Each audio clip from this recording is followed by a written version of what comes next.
বিসমিল্লাহির রহমানির রহিম। আসসালামু আলাইকুম ওয়া রাহমাতুল্লাহি ওয়া বারাকাতুহু। প্রিয় দিনী ভাই ও বোনেরা, আশা করি আল্লাহ সুবহানাহু ওয়া তাআলার রহমতে আপনারা সকলেই ভালো আছেন।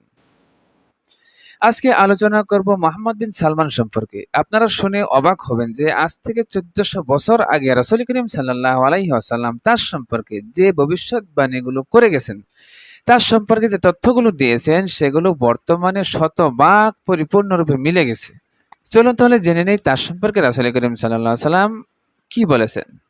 হযরত আবু হুরায়রা রাদিয়াল্লাহু তাআলা আনহু থেকে বর্ণিত, তিনি বলেন, আমি রাসূল করিম সাল্লাল্লাহু আলাইহি ওয়াসাল্লামকে বলতে শুনেছি, তিনি বলেছেন, আল্লাহ সুবহানাহু ওয়া তাআলা তোমাদেরকে আদেশ করেছেন তোমরা মুশরিকদেরকে বন্ধুরূপে গ্রহণ করো না।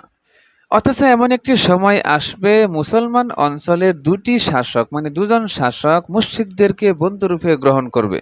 আমি জিজ্ঞেস করলাম, হে আল্লাহর রাসূল, তাদেরকে চেনার উপায় কি? তখন রাসূল করিম সাল্লাল্লাহু আলাইহি ওয়াসাল্লাম বললেন, তাদের একজন হবে তোমাদের পবিত্র ভূমির আর তার নাম হবে আমার নামের মতো মানে মুহাম্মদ। আর একজন নারী শাসক হবেন যিনি হিন্দুস্তানের এক ক্ষুদ্র অঞ্চলের মুসলিম শাসক থাকবেন। আর তারা দুজনেই একই সময়ের সমসাময়িক শাসক হবে, মানে একই সময়ে তারা অবস্থান করবে পৃথিবীতে শাসক হিসেবে। হাদিসটি বর্ণিত হয়েছে আখিরুজ্জামান আল মাহদি ফি আলামাতিল কিয়ামা 296 নম্বর হাদিস। তাছাড়া দ্বিতীয়ত যে হাদিসটি উল্লেখ করে সেটাও আবু হুরায়রা রাদিয়াল্লাহু তাআলা আনহু থেকে বর্ণিত। তিনি বলেন, আমি রাসূল করিম সাল্লাল্লাহু আলাইহি ওয়াসাল্লামকে বলতে শুনেছি, যতক্ষণ পর্যন্ত পৃথিবী ধ্বংস হবে না, যতক্ষণ পর্যন্ত 5টি শাসক পৃথিবীতে আগমন করবে আর তারা যুক্তি করে আল্লাহ তাআলার দ্বীনকে ধ্বংস করতে চাইবে। আর সেই 5জন শাসক পৃথিবীতে একই সময়ে পৃথিবীতে অবস্থান করবে। আমি বললাম, হে আল্লাহর রাসূল, সেই 5জন শাসকের পরিচয় কি? তখন রাসূল করিম সাল্লাল্লাহু আলাইহি ওয়াসাল্লাম বললেন, তাদের একজন হবে তোমাদের পবিত্র ভূমির যার নাম হবে আমার নামের মতো, আর তিনি আরবের দিনকে হাস্যকর দিনে পরিণত করবে, আর সে অভিশপ্ত জাতিকে বন্ধুরূপে গ্রহণ করবে। আর দ্বিতীয় হচ্ছে সেই বিশ্ব শাসক যিনি মুসলমানদেরকে ধ্বংস করার জন্য ষড়যন্ত্রে লিপ্ত থাকবে। আর তৃতীয়জন হচ্ছে হিন্দুস্তানের বাদশাহ, যিনি বন্ধু অঞ্চলের মুসলমানদেরকে ধ্বংস করার জন্য ষড়যন্ত্র করতে থাকবে। আর চতুর্থজন হচ্ছে হিন্দুস্তানের দ্বিতীয় বাদশাহ, যিনি মুসলমানদেরকে হত্যা করার শপথ নিয়েই ক্ষমতায় আসবে।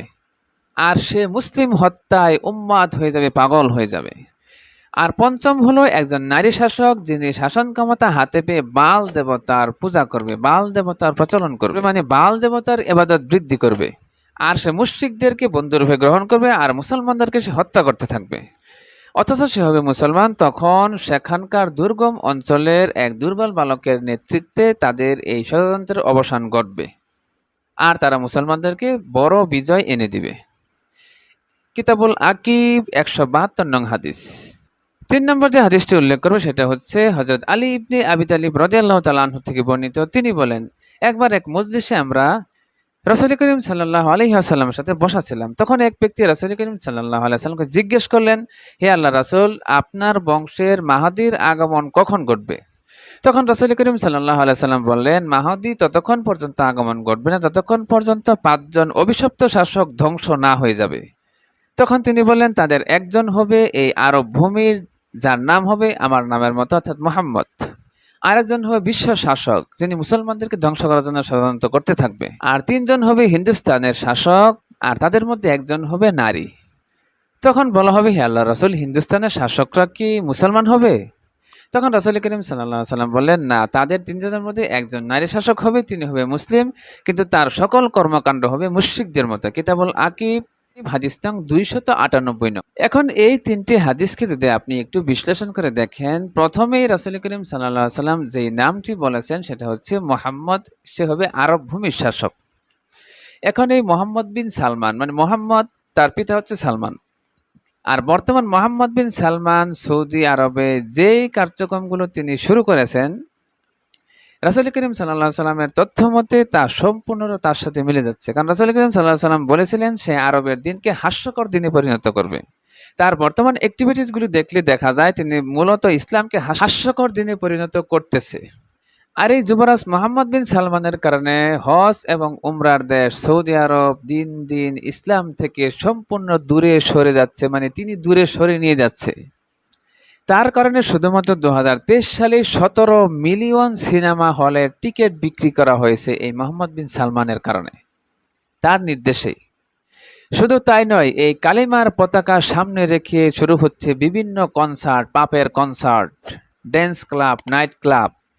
শুধু তাই নয়, এই যে গেল রমজান মাসে মসজিদের ভিতরে ইফতার মাহফিল মানে ইফতারের আয়োজন তিনি নিষিদ্ধ করে দিয়েছেন। মুসলিম জাহানের সব থেকে পবিত্রতম স্থান মক্কা মদিনার দেশ সৌদি আরব দিন দিন পাপের সাম্রাজ্যে পরিণত হয়ে যাচ্ছে এই মোহাম্মদ বিন সালমানের কারণে। তিনি এই সমস্ত কার্যক্রমগুলো পরিচালনা করতেছেন, এগুলো শুরু করেছেন তার মাধ্যমেই। শুধু তাই নয়, তিনি আরো অসংখ্য পাপের কাজ তিনি শুরু করেছেন, যেগুলো ইতিপূর্বে ইউরোপ আমেরিকার দেশে প্রচলন ছিল। সেগুলো তিনি সেই অপকর্মগুলো, অশ্লীল কাজগুলো তিনি সৌদি আরবে চালু করতেছেন। তাই রাসূল করিম সাল্লাল্লাহু আলাইহি ওয়াসাল্লাম দেখেন, তিনি বলেছিলেন সে আরবের দিনকে হাস্যকর দিনে পরিণত করবে। এখন এটা তো হাস্যকর দিনে তিনি পরিণত করে ফেলেছে। সামনে আরো কি করে আল্লাহ আলাম, আল্লাহ ভালো জানেন। রাসূল করিম সাল্লাল্লাহু আলাইহি ওয়াসাল্লাম বলেছেন, এই পাঁচজন শাসক ধ্বংস হয়ে গেলে ইমাম মাহদী আসবে। তাহলে বোঝা যায় এই পাঁচজন শাসক অচিরেই ধ্বংস হয়ে যাবে। আর সৌদি আরব ধ্বংস হবে খোরাসান থেকে একদল কালো পতাকাবাহী দলের আক্রমণের কারণে সৌদি আরব ধ্বংস হয়ে যাবে। আর বর্তমান ইরান এবং ইসরায়েলের মধ্যে যে উত্তেজনা চলতেছে, এই সব কার্যক্রমগুলো মিলিয়ে দেখা যাচ্ছে সময় খুব বেশি দূরে নয়, সময় খুব নিকটে চলে এসেছে। তাই আমাদেরকে আগের থেকে মানসিকভাবে প্রস্তুতি নিতে হবে, যাতে করে আমরা তারা সঠিক দিনের পথে থেকে, হকের পথে থেকে আল্লাহ তাআলার সাথে সাক্ষাৎ করতে পারি। তো বন্ধুরা, আজকে এই পর্যন্তই। ভিডিওটিতে অনুগ্রহ করে একটা লাইক দিবেন আর বন্ধুদের মধ্যে শেয়ার করতে ভুলবেন না। আসসালামু আলাইকুম ওয়া রাহমাতুল্লাহি ওয়া বারাকাতুহু।